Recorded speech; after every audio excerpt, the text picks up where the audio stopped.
Bonjour à tous. Aujourd'hui, Cinémoi vous parle d'un mouvement emblématique du cinéma français, la Nouvelle Vague. À la fin des années 50, un groupe de jeunes critiques de cinéma, écrivant pour la revue Les Cahiers du cinéma, va imposer une nouvelle vision de cet art.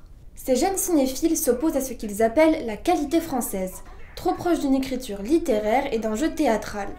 Selon eux, le cinéma français de l'époque se contente d'être un support au roman et ne détient pas sa propre écriture. Biberonnés au cinéma américain, ces critiques ayant passé beaucoup de temps à la cinémathèque revendiquent un cinéma d'auteur avec une grammaire propre. Ils mettent à l'honneur des cinéastes tels Alfred Hitchcock, Fritz Lang ou Bergman. Agnès Varda, photographe de métier, réalise La Pointe Courte en 1955. Elle filme à Sète, dans un quartier de pêcheurs, dirige Philippe Noiret et Sylvia Montfort, ainsi que de nombreux acteurs non professionnels, en réalité pêcheurs se prêtant au jeu de la réalisatrice. Bien que n'écrivant pas au cahier, son film contient déjà l'ADN de ce que sera la Nouvelle Vague. En 1958, Claude Chabrol sort Le Beau Serge, considéré par beaucoup comme le premier film du mouvement. Tourné dans son village d'enfance dans la Sarde, le film se déroule dans des décors naturels avec une bande d'acteurs peu connus. Produit grâce à un héritage perçu par le réalisateur, le film se dérobe de nombreuses contraintes. Il gagnera par la suite l'aide à la qualité du CNC qui permettra à Chabrol de financer son second film, Les Cousins, en 1959. Toute la bande de copains cinéastes, comptant Jean-Luc Godard, Claude Chabrol, François Truffaut, Jacques Rivette ou Éric Rohmer, se retrouvent dans les films, courts et longs, des uns des autres, à divers postes.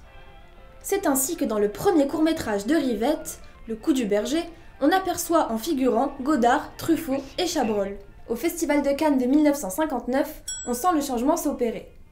On ne retrouve pas les réalisateurs habituels, mais Alain Resnais pour Hiroshima mon amour en hors compétition, et François Truffaut obtient le prix de la mise en scène pour son premier long métrage Les 400 coups, devenu un incontournable de l'histoire de la Nouvelle Vague et du cinéma tout court. C'est également d'après une idée de François Truffaut que Jean-Luc Godard écrira son premier chef-d'œuvre, À bout de souffle. Véritable manifeste du mouvement, on retrouve dans le film cette liberté nouvelle.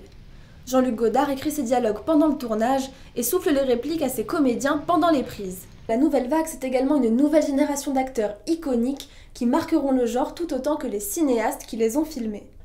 Outre Jean-Pierre Léaud et Belmondo, on peut citer la fabuleuse Anna Karina, muse de Jean-Luc Godard, mais aussi Jean-Claude Brialy, Jeanne Moreau, Anouk Aimée, Delphine Seyrig, Jean-Louis Trintignant et tant d'autres encore. Je vous propose de nous quitter sur quelques regards caméra qui ont inspiré ou font partie de la Nouvelle Vague, mouvement qui aura fait exploser les normes académiques et montrer le cinéma tel qu'il est avec sa propre grammaire en se dévoilant aux spectateurs.